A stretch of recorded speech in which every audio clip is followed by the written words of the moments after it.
नमस्कार दोस्तों। अभी हम 3 स्टॉक्स का डिस्कशन करेंगे, Larsen and Toubro, ICICI Lombard और एसीसी। तो लार्सन एंड टूब्रो और एसीसी के रिजल्ट्स जल्दी ही आने वाले हैं और आईसीआईसीआई लोम्बार्ड के रिजल्ट्स अभी जस्ट थोड़ी देर पहले अनाउंस हुए हैं, तो हम उसको भी एनालाइज करेंगे और चार्ट के माध्यम से हम देखेंगे कि इन स्टॉक्स के क्या नेक्स्ट टारगेट्स होने चाहिए। तो दोस्तों, इन स्टॉक्स पे चर्चा शुरू करने से पहले मैं आपको बताना चाहता हूँ, इंट्राडे ट्रेडिंग के लिए हमारा टेलीग्राम चैनल है, लिंक डिस्क्रिप्शन बॉक्स में है, आप उसे ज़रूर ज्वाइन करिए। वहाँ पर हम एडवांस्ड एनालिसिस के बाद इंट्राडे के लिए कॉल्स प्रोवाइड करते हैं। साथ ही आप स्टॉक्स में डीमैट अकाउंट खुलवा सकते हैं हमारी नीचे दी हुई लिंक से। आपको ये भी ध्यान में रखना है कि आप जो भी इन्वेस्टमेंट करते हैं वो रिस्क के अधीन होती है, तो अपने फाइनेंशियल एडवाइजर से ज़रूर कंसल्ट कीजिए। हमारे वीडियोस केवल एजुकेशनल पर्पस के लिए है। तो आइए दोस्तों, अब हम आईसीआईसीआई लोम्बार्ड जीआई के रिजल्ट्स देख लेते हैं। तो ओवरऑल इनकी जो नेट प्रॉफिट है वो ईयर ऑन ईयर बेसिस पे 23% बढ़ गई है, जो कि एक काफ़ी अच्छी खबर है। साथ ही इन्होंने 4 रुपये का डिविडेंड भी दिया है, जो भी एक अच्छी खबर है। और हम इसमें थोड़ा सा और देख लेते हैं डिटेल में। तो जैसे प्रॉफिट मैंने आपको बता दिया था, इनकी बढ़ी है। जीडीपी पीआई इनकी बढ़ी है 9.4% ग्रोथ के साथ। Average return on average equity पहले पिछली बार अब की बार इनकी 21.7% हो गई है 20.8% के कंपैरिजन में।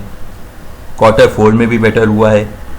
सॉल्वेंसी रेशियो भी इनका 2.90 हो गया 2.76, और ये इनका higher than minimum regulatory requirement जो 1.5 होनी चाहिए उससे ज़्यादा है। तो ओवरऑल इन्होंने सभी एरिया में ठीक ठाक ग्रोथ दिखाई है। तो मेरा मानना है कि ओवरऑल रिजल्ट्स इनके अच्छे हैं।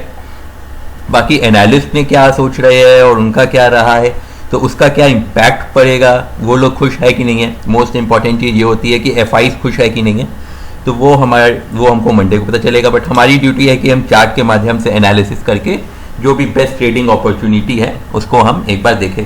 तो दोस्तों, ये मैंने इसमें 200 डे का ये लाइन बनी है, तो इसमें यहाँ पे एक बार और यहाँ पे अभी रिसेंटली में फिर से इसने उसी का ही सपोर्ट लिया था, जो कि आ रहा है हमारा 1370 रुपये के आसपास। और अगर मैं प्राइस एक्शन के हिसाब से जाऊँ तो इसने 1335 रुपये का सपोर्ट लिया है। तो अगर आप इस स्टॉक में नई पोजीशन बनाएंगे करंट प्राइस पे, तो आपको करीब मान के चलिए 1320 का स्टॉप लॉस रखना पड़ेगा। और टारगेट जो हमारा फर्स्ट रहेगा वो 1500 का रहेगा, क्योंकि ये बहुत ही एक स्ट्रॉन्ग रेजिस्टेंस एरिया, एक बार, 2 बार, 3 बार यहाँ पे काफ़ी एक्यूमुलेट किया, फिर गिर गया, फिर ऊपर जाने की कोशिश की लेकिन नहीं जा पाया। तो ये 1500 एक बहुत स्ट्रॉन्ग रेजिस्टेंस एरिया होगा। इसको इसने क्रॉस किया तो फिर ये तुरंत 1600 तक पहुँचेगा। तो रिस्क टू रिवॉर्ड रेशियो उतना बेहतरीन इसमें मुझे नहीं लग रहा है, इस चीज़ को ध्यान में रखिएगा। वॉल्यूम स्टॉक में लास्ट ठीक ठाक है, आरएसआई इसका ठीक है। तो दोस्तों, मैंने जो डिस्कस किया है उसको मैं तुरंत समराइज कर देता हूँ ताकि कोई कन्फ्यूज़न ना रहे। तो इस स्टॉक को दोस्तों आप बाई एट सीएमपी कर सकते हैं। स्टॉप लॉस हमें इसमें रखना पड़ेगा 1320 का, और टारगेट 1 हमारा जो है वो 1500 का है। अगर इसको ब्रेक किया तो फिर 1600 हो सकता है एकदम रॉकेट बन जाए और आपको एक ही दिन में 1500 की से ये 1600 में पहुंच जाए, क्योंकि फिर वो ब्रेकआउट हो जाएगा। तो ये थी दोस्तों मेरी एनालिसिस आईसीआईसीआई लोम्बार्ड को लेके। आइए अब हम एसीसी को देख लेते हैं। तो एसीसी का जो लोग कह रहे हैं, एक्सपर्ट कह रहे हैं कि टारगेट प्राइस 2100 रखे, स्टॉप लॉस 1850। और हम देख लेते हैं इसके रिजल्ट्स में क्या है। तो इनके पैट जो है वो येस सिक्योरिटीज़ वाले उम्मीद कर रहे हैं कि 23.7% बढ़ जाएगा। ये इनकी अर्निंग एस्टिमेट है। नेट प्रॉफिट एट रुपीज़ करीब 400 करोड़ के आसपास उम्मीद रख रहे हैं, लेकिन आप ये ध्यान रखिए ईयर ऑन ईयर बेसिस पे तो ये बढ़ेगा, लेकिन क्वार्टर ऑन क्वार्टर बेसिस में ये कह रहे हैं कि ये 15% की इसमें डाउन होने की उम्मीद है। नेट सेल्स भी ये उम्मीद कर रहे हैं कि ईयर ऑन ईयर बढ़ेगी, और क्वार्टर ऑन क्वार्टर 3% के आसपास का ये बता रहे हैं। तो ओवरऑल इनका एबिटा लेकिन ये सोच रहे हैं कि थोड़ा गिर जाएगा करीब 22% ईयर ऑन ईयर बेसिस में। ओवरऑल देखते हैं क्या रिजल्ट्स आएगा, बट यस सिक्योरिटीज़ इसको लेके बहुत ज़्यादा पॉजिटिव नहीं है। सीमेंट स्टॉक्स में कुछ और आया है, अंबुजा सीमेंट के भी कोई बहुत ज़्यादा एक्सपेक्टेड अच्छे रिजल्ट्स एक्सपेक्टेड नहीं है अगर हम क्वार्टरली लेवल पे देखें तो। और रिसेंट में एसीसी ने अपने नए जो इनके कैपेसिटी प्रोजेक्ट्स है उसकी एक आप कह सकते हैं इसके बारे में बताया है, जो कि ये यूनिट 1 ग्रिंडिंग यूनिट है अमीठा इन कैमूर मध्य प्रदेश, और जो इनकी टिकारिया की है उसको भी ये लोग जो सोनभद्र में है उसको भी एक्सपेंड कर रहे हैं। आइए दोस्तों हम चार्ट्स को देख लेते हैं। एसीसी का चार्ट मुझे बहुत ही पसंद है।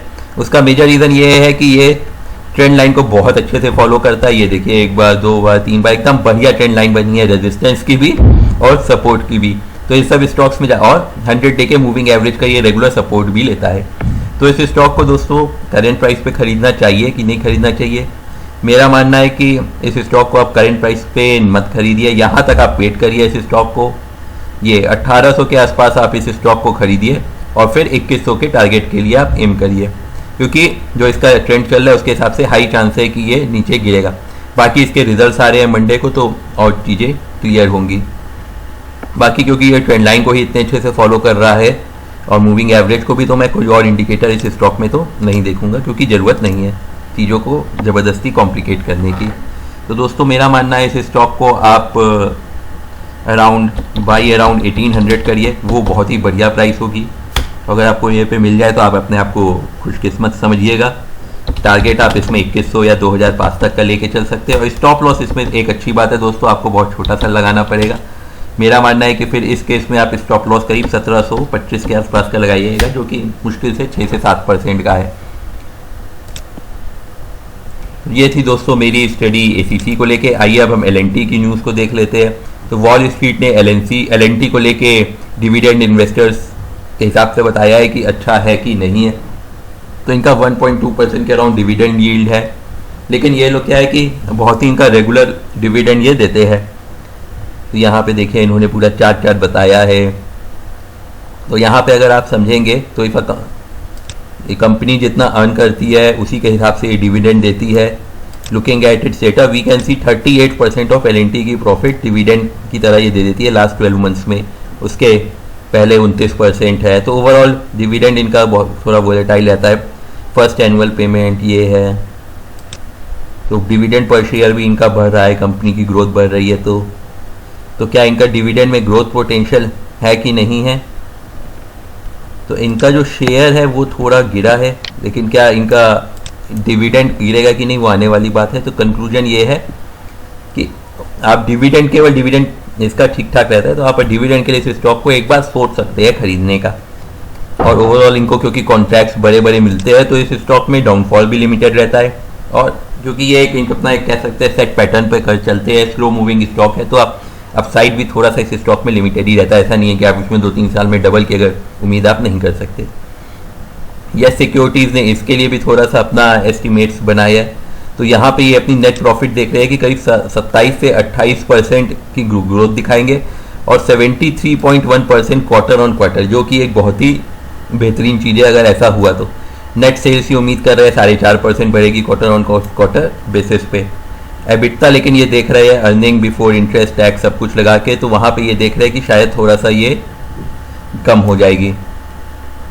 तो ओवरऑल हमें पता चलेगा क्या होगा इस स्टॉक में, बट ठीक ठाक एक्सपेक्टेशन है। ओवरऑल न्यूट्रल मैं कहूँगा कि एलएनटी को लेके है। एलएनटी के बाकी सभी को पता है कि प्रोजेक्ट्स बहुत उठाते हैं गवर्नमेंट के, बाहर के। तो अभी इन्होंने रिसेंट में सोलर पावर स्टेशन का सेटअप करने के लिए सऊदी अरेबिया में काफ़ी बड़ा प्रोजेक्ट उठाया है। इनके जो नॉर्मल प्रोजेक्ट्स रहते हैं वो 1000 करोड़ से 2500 करोड़ की लेंस की प्राइस के रहते हैं। अगर मैं इसके स्टॉक की बात करूं तो ये स्टॉक अभी थोड़ा सा डाउन ट्रेंड में चल रहा है कुछ टाइम से, फरवरी के बाद से। तो अगर आप इस स्टॉक को करंट प्राइस पे खरीदते हैं तो यहाँ पे ये देखिए ये काफ़ी स्ट्रॉन्ग सपोर्ट एरिया है इसके लिए 1326 रुपये। तो मेरा मानना है आप 1310 रुपये के आसपास के स्टॉक लॉस के संग इस स्टॉक को खरीद सकते हैं और 1500 तक का टारगेट इसमें लेके चल सकते हैं। वॉल्यूम्स इसमें कोई बहुत ज़्यादा रीसेंट ट्रेड नहीं हो रही, RSI न्यूट्रल है। इस स्टॉक में मैं एक बार बॉलिंगर बैंड को भी लगा के देखना चाहूँगा कि बॉलिंगर बैंड मिडिल एरिया में है और यहाँ पे ये 1347 रुपये के आसपास भी सपोर्ट दे रहा है। तो जो हमारी एनालिसिस थी प्राइस एक्शन के हिसाब से वो मुझे ठीक लग रही है। मैंने जो डिस्कस किया है वो मैं फटाफट लिख देता हूँ।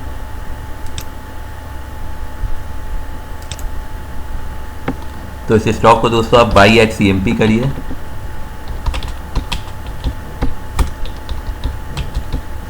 छोटा सा स्टॉप लॉस लगाइए 1320-25 के आसपास का, और टारगेट दोस्तों हम इसमें जो लेके चलेंगे वो 1570 से 1600 के बीच का लेके चलेंगे। तो ये है दोस्तों मेरी ट्रेडिंग स्ट्रैटेजी LNT में। उम्मीद है दोस्तों आपको वीडियो पसंद आया होगा। आप हमें लाइक एंड सब्सक्राइब कीजिए, उससे हमारा मोटिवेशन बना रहेगा साथ ही आप हमें टेलीग्राम, ट्विटर, फेसबुक पर फॉलो कर सकते हैं। द ट्रेडिंग बुल्स के नाम से हमारा पेज है। आपके मन में जो भी विचार हो दोस्तों, आप कमेंट सेक्शन में लिखिए, हम जल्द से जल्द उस पर रिप्लाई करेंगे। धन्यवाद दोस्तों।